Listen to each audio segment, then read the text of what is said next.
The first thing you want to take care of every day, Lord, bless me. Why? So you can be a blessing. Keep me from the evil of the day. Keep me from the evil of the day. Every day you wake up, you don't know what evil has been designed to try to take you down and to trouble you. So go ahead of it and say, keep me from the evil of the day. Choose fellowship with God daily. Choose fellowship with God daily. Try to learn what pleases the Lord and have nothing to do with the things done in darkness, which are not worth anything. Walk with Him. Walk with Him for life. Now let me ask you this. Is there anything in your life that you're willing to be fully committed to for the rest of your life? There might be things you're committed to right now that's taking your time and your energy, and you shouldn't be committed to those because God wants first priority in your life and a whole heart commitment. And God says what's most important is that you be with me above everything else, that you get to know me. It means that when I wake up in the morning, I need to say, God, no matter what happens today, I need to get to know you a little bit more. I need to learn how to love you a little bit more. And it could be the best day I've ever had, but I need to make sure I need to learn to love you and know you a little bit more. And God says, if you do that, that day was a success. And the opposite is true too, which is, let's say you get up and you don't even think about God. And you've got this great day. You go and you make the sale. You finally get the job. You finally get a date with a live girl. Whatever it is, okay? You're a success that day. It's your best day ever that you've got. And you forget about God. God says that day was a waste. It was a failure because you forgot me. What's most important is that you get to know the Lord and get to know Him. And it's a mistake that you and I make all the time in our lives where we don't think about inviting God into our daily experiences. And we think, God, I've got this. I got my dating. Don't worry about my dating. I've got it, God. I know what I'm doing. Oh, God, don't worry about my work. Oh, I'm good. I'm good, God. I've got my work. Don't worry about my dreams, God. Oh, don't touch my dreams. Don't worry about them. I've got them. And we totally rule out God. Am I going to put my faith in my own wisdom, in my own power, in my own resources, or am I going to trust God? Am I going to let God do the battle for me and trust His power and His provision in my life? And the fact is that when we make that choice, we need to know that God wants to do battle for us. God wants to go before us in battle. He wants to go with you in battle. He wants to help you in your troubles and the problems that you have. So whatever trouble you're in, whatever battle you're in right now, seek the Lord, seek His power. He wants to give it to you. Prayer is a weapon of our faith.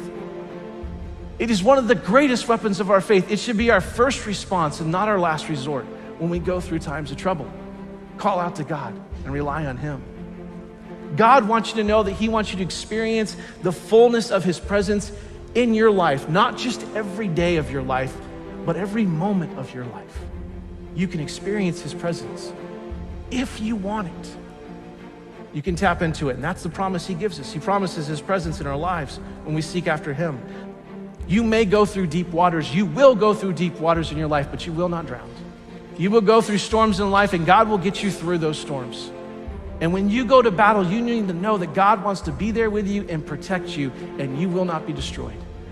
One of the greatest truths of the Bible is if God is for us, who can be against us? Here's Jesus' invitation to you. Here's what He says in Matthew 11. Jesus said, come to me. That's the seeking part. Come to me, all you who are weary and carry heavy burdens, all the things that are weighing you down. And here's His promise, and I will give you rest. Let me teach you because I am humble and gentle at heart, and you will find the rest for your souls. And so what I can tell you with great honesty and sincerity is that if you're in the desert and you're in the battle, and you've been in there for a long time and you're gonna be in it, God's presence will be with you and He will protect you and He will give you the rest. And I have found if I have that, that is all I need. I don't have to have the answers. I don't have to understand. But if I got God and I feel Him and I know Him and He's there, then I am good. How do we need to make sure that we don't miss out on God's blessing when we're seeking Him? Well, there's a familiar verse that gives us great direction. It's Proverbs 3, 5, and 6. It says this, trust in the Lord with all your heart and lean not on your own understanding. And in all your ways acknowledge Him, and He will direct your paths. This word trust means to trust him not just in the convenient ways, not just in the easy ways, not even just in the spiritual ways, but trust him in all of the ways that we have in our lives, in the big and the small. Trust him on the roads of life that you've been on before, and trust him on the roads you've never been on, and those paths you've never taken, and those safari crazy roads where there is no path, that you're out there in the middle of the wilderness on your own. Trust him. And this word acknowledge in here, this word acknowledge means a deep, intimate, penetrating relationship where you know a person in the deepest and fullest sense. That's the kind of relationship God wants to have with you and with me. So our life goal needs to be this, that we need to seek God in every area of our life when we don't know what to do. And we need to seek God when we do know what to do. We need to seek him in the big things, in the small things. We need to invite him into the conversations. We need to invite him into daily life, because yesterday's victories don't determine today's successes. And even when you think you know how to answer the problem that you're in, you still need to go to God. You still need to trust him, because the greatest faith of yesterday will not give us the confidence of today unless we stay connected to God, because he wants to bless our lives. God wants to have his best for your life. He wants to have his hand on your life. He wants to give you the protection and his presence and rest and hope and all the things that he wants to do for you. He wants that. 2 Chronicles 16:9 says, the eyes of the Lord search the whole earth.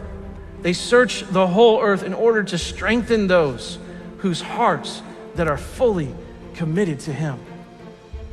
This verse says that God is searching, he's looking, he's seeking the entire earth for somebody, for a people, for a person, for a church that's willing to be fully committed to him so that he can bless them and have his hand on them and give you and give me his best. He is seeking after you. God wants us to seek him, but he is seeking us. He is seeking us because he loves us and he wants to give you his best. We need to do our responsibility and then cast our care. You do what you can do about the things in your life that you can do something about, and then when you cannot do anything about it, you cast it on God and you trust him, and it's perfectly okay for you to enjoy your life while you have a problem.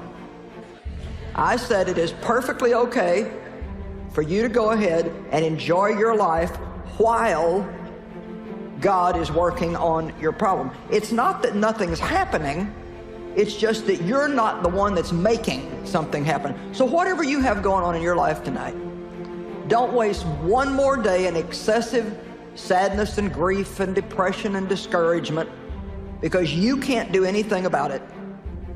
And Jesus paid for you to be able to enjoy your life, to have it in abundance, to the full, until it overflows. So we are totally wasting what God gives us if we waste our days in sadness and mourning.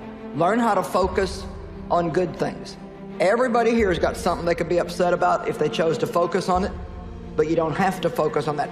And what we focus on is what we magnify in our lives. What we talk about is what we become more consciously aware of in our lives. If there's a problem that needs to be dealt with it, deal with it, but don't focus on it. Think about the possibilities in your life, not the problems in your life. Hebrews 12:2 very simply says, looking away from all that will distract unto Jesus, who is the author and the finisher of our faith. Learn how to celebrate the good instead of grieving excessively over the bad things in life. No matter where you started in life, you can have a good finish. It doesn't really matter where you began, you have got a good finish coming. Let's have a shift in our thinking. Let's have a shift in what we're focusing on. Surely you can find something in your life to focus on that's worth celebrating. And we're going to be excited about the things that are yet to be done, that we know that God is working on and that God is doing.